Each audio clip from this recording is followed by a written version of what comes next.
Hello students, कल हमने noble gases की डिफरेंट कंपाउंड कर ली थी XeF2, XeF4, XeF6। Now the next one is XeOFO। तो सबसे पहले उसका मेथड ऑफ प्रिपरेशन है कि अगर आप XeF6 में वाटर ऐड करोगे तो बेटा क्या होगा, इसका H और इसका HF जो है बाहर निकल जाएगा और इसका जिनॉन, फ्लोरीन और ऑक्सीजन आपस में कंबाइन करके XeOF4 बना लेंगे।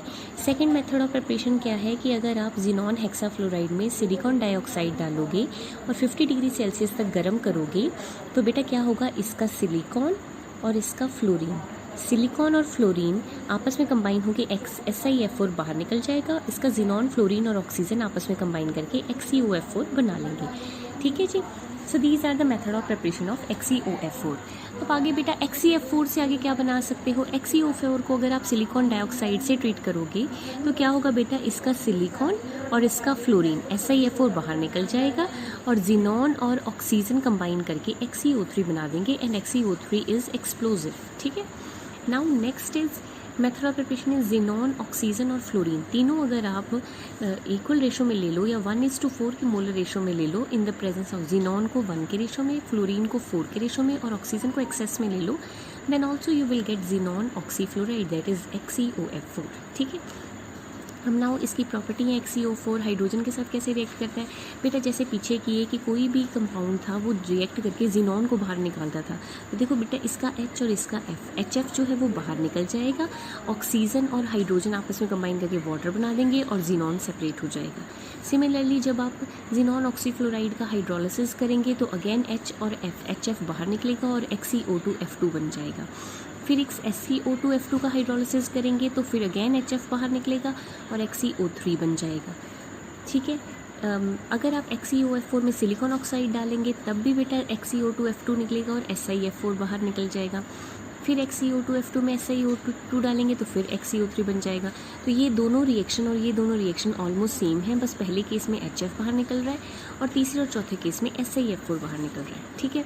उसके बाद बेटा जब आप जिनॉन ऑक्सीफ्लोराइड को एक्सेस में लोगे और उसको लुईस एसिड SbF5 के साथ ट्रीट करोगे, पिछले केसेस में आपने देखा था अडक्ट बनता था, बट इस केस में अडक्ट जो है वो सेपरेशन में बनेगा।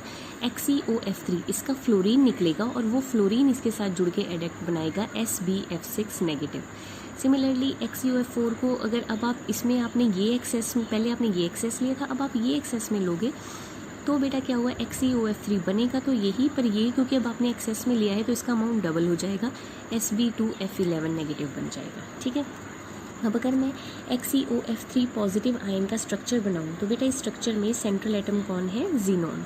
आपको पता है, देखो जिनॉन भी अकेला है, ऑक्सीजन भी अकेला है, इन दोनों में से मैं सेंट्रल एटम किसको बनाऊंगी, जिसके पास ज़्यादा वैलेंस इलेक्ट्रॉन है। जिनॉन के पास 8 वैलेंस इलेक्ट्रॉन होते हैं, ऑक्सीजन के पास 6 वैलेंस इलेक्ट्रॉन होते हैं। तो बेटा मैं जिनॉन को जो है अपना सेंट्रल मेटल बनाऊंगी, इसके पास 8 वैलेंस इलेक्ट्रॉन। ठीक है। अब बेटा 3 फ्लोरीन आएंगे, 1 ऑक्सीजन आएगा, आपकी मर्जी है, चाहे आप ऑक्सीजन पे पॉजिटिव ले लें, चाहे आप फ्लोरीन पे पॉजिटिव ले लें। मैंने ऑक्सीजन पे पॉजिटिव ले दिया। जब ऑक्सीजन के पास पॉजिटिव है तो इसका मतलब ऑक्सीजन को 6 इलेक्ट्रॉन की ज़रूरत पड़ती है, लेकिन अब उसके पास पॉजिटिव हो गया तो इसका मतलब ऑक्सीजन के पास सिर्फ 5 इलेक्ट्रॉन है। ठीक है। ऑक्सीजन के पास कितने वैलेंस इलेक्ट्रॉन है, 5, क्योंकि 6 थे, 1 पॉजिटिव का मतलब 1 चला गया। अब इसको 3 की ज़रूरत है, तो जो ऑक्सीजन है वो 3 बॉन्ड जिनॉन के साथ बना लेगा। ठीक है। ठीक है। 3 बॉन्ड जो है उसने जिनॉन के साथ बना लिए। ठीक है। 1 फ्लोरीन आया, फ्लोरीन के पास 7 वैलेंस इलेक्ट्रॉन होते हैं, उसको 1 इलेक्ट्रॉन की ज़रूरत है, इस जिनॉन के साथ कंबाइन करके दूसरा फ्लोरीन आया, उसको भी 7 वैलेंस इलेक्ट्रॉन है, 1 की ज़रूरत है और 1 लोन पेयर बचा। ठीक है। अब हमने जब भी स्ट्रक्चर बनाना होता है तो हम सिग्मा काउंट करते हैं। सिग्मा होता है सिंगल बॉन्ड, जिनॉन फ्लोरीन वाला ये वाला सिग्मा, ये सिग्मा 2, ये हो गया 3 सिग्मा।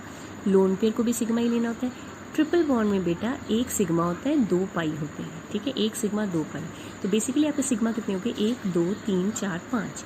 5 सिग्मा मतलब 1 S में जाएगा, 3 P में जाएंगे, 1 D में जाएगा। sp3 हाइब्रिडाइजेशन, sp3d हाइब्रिडाइजेशन होती है तो शेप होती है ट्राइगोनल बाइपिरामिडल, आपको याद होगा। लेकिन क्योंकि इसमें लोन पेयर है तो मैंने कल आपको ट्रिक बताई थी, अगर हाइब्रिडाइजेशन में 1 D होता है तो लोन पेयर कहाँ बनाना होता है, इक्विटोरियल पोजीशन पे। इक्विटोरियल पोजीशन होती है ये और ये। अब आपको पता है सिंगल इक्विटोरियल पोजीशन इस साइड है तो इसको 1 लोन पेयर यहाँ बन जाएगा। ठीक है जी। तो अब अगर आप अपना डायग्राम जो है बनाएंगे तो आपके पास आ जाएगा इधर ऑक्सीजन, इधर फ्लोरीन और इधर फ्लोरीन। तो इस तरह का स्ट्रक्चर बनेगा। अगर आप ये बेटा लोन पेयर यहाँ पे है तो ये बॉन्ड ख़त्म हो गया, आपको उल्टा के नज़र आ रहा है। उल्टा के होती है बेटा सीसॉ शेप, तो होनी चाहिए थी ट्राइगोनल बाइपिरामिडल, लेकिन ज्योमेट्री क्या होगी बेटा सीसॉ शेप, ठीक है, due to presence of this lone pair, ठीक है। आगे बेटा XeOF4 अगर NOF के साथ कंबाइन करें तो एक अडक्ट टाइप बन जाता है, वो पूरा उसके साथ कंबाइन कर जाता है NO पॉजिटिव, और F इसके साथ कंबाइन करके XeOF5 नेगेटिव, ठीक है। अब अगर आपने XeOF5 नेगेटिव का स्ट्रक्चर बनाना हो, similarly xenon central atom, xenon के पास 8 वैलेंस इलेक्ट्रॉन, ठीक है जी। 5 फ्लोरीन आए, फ्लोरीन जो है बेटा एक एक बॉन्ड बनाएगा, आपको पता है। मैंने ऑक्सीजन पे नेगेटिव ले लिया, ठीक है, कि ऑक्सीजन पे नेगेटिव मतलब अब इसके पास 6 वैलेंस इलेक्ट्रॉन नहीं 7 वैलेंस इलेक्ट्रॉन है। स्टेबल होने के लिए इसको एक ही चाहिए, एक ले लिया, एक लोन पेयर बचा। तो अगर मैं सिग्मा काउंट करूँ, 1 सिग्मा 2 3 4 5 6, कितने सिग्मा बॉन्ड हो गए? 6 सिग्मा। 6 सिग्मा बॉन्ड है मतलब एक S में जाएगा, 3 P में जाएंगे और 2 D में जाएंगे, ठीक है। एक S में, 3 P में और 2 D में। sp3d2 is the hybridisation. आपको पता है अगर sp3d2 हाइब्रिडाइजेशन हो तो जो शेप होती है बेटा वो कैसी होती है? शेप होती है ऑक्टाहेड्रल। ऑक्टाहेड्रल होती है 4 स्क्वायर में और 2 जो होते हैं वो एक्सियल पोजीशन पे, ठीक है बेटा। अब क्योंकि एक लोन पेयर है तो अब आपको मैंने कल ट्रिक बताया था कि अगर D 1 से ज़्यादा हो तो लोन पेयर कहाँ बनाने हैं? एक्सियल पोजीशन पे। एक्सियल होती है ऊपर और नीचे वाली, ठीक है। तो मैंने ये ऊपर बना दिया। अब देखो 5 फ्लोरीन है, ठीक है, 1 2 3 4 5 6 सॉरी 7 बॉन्ड बनते हैं बेटा। लोन पेयर को भी कंसीडर करना है तो ये हो गए 7 बॉन्ड। 7 बॉन्ड तो sp3d3, ठीक है। sp3d3 हाइब्रिडाइजेशन होती है तो शेप होती है पेंटागनल बाइपिरामिडल, ठीक है। एक लोन पेयर मैंने एक्सियल पोजीशन पे बना दिया। अब जो है बाकी आपने फ्लोरीन सेटअप कर देने हैं, ठीक है जी, और एक ऑक्सीजन नेगेटिव। तो अब जो आपकी जो शेप है, पेंटागन तो बना ही है लेकिन ऊपर वाला पिरामिड ख़त्म हो गया है, सिर्फ नीचे वाला पिरामिड रह गया। तो इसकी शेप क्या होगी बेटा? पेंटागोनल पिरामिडल, ठीक है। तो इसकी शेप होगी पेंटागोनल पिरामिडल। नेक्स्ट इज जो आपका मेन कंपाउंड है स्ट्रक्चर ऑफ XeOF4। अब बेटा इसका भी आप सेम रूल लगा के बनाएंगे तो इसकी जो शेप होगी वो क्या बनेगी? स्क्वायर पिरामिडल, ठीक है जी। आप सेम रूल लगा के XeOF4 की भी शेप निकाल सकते हो, ठीक है। Next compound is XeO2F2। XeO2F2 की method of preparation similarly xenon trioxide को अगर XeOF4 के साथ रिएक्ट करोगे -78 डिग्री सेल्सियस में तो आपको XeO2F2 मिल जाएगा, ठीक है। सेकेंड मेथड XeOF4 को सिलिकॉन ऑक्साइड से रिएक्ट करोगे तब भी आपके पास XeO2F2 मिल जाएगा, सिलिकॉन फ्लोराइड बाहर निकल जाएगा, मतलब इसका सिलिकॉन इसका फ्लोराइड बाहर निकल जाएगा। And what will you get? You will get XeO2F2। अगर आप XeOF4 का हाइड्रोलाइसिस करोगे तब भी आपको जो है XeO2F2 मिल जाएगा, इसका H और इसका F, HF बाहर निकल जाएगा। And what will you get? You will get XeO2F2। तो these are the 3 method of preparation. आप एक आधा मेथड ऑफ प्रिपरेशन पढ़ लें। नेक्स्ट इज इसकी प्रॉपर्टी में भी हाइड्रोलिसिस और अडक्ट फॉर्मेशन ही इंपॉर्टेंट होता है।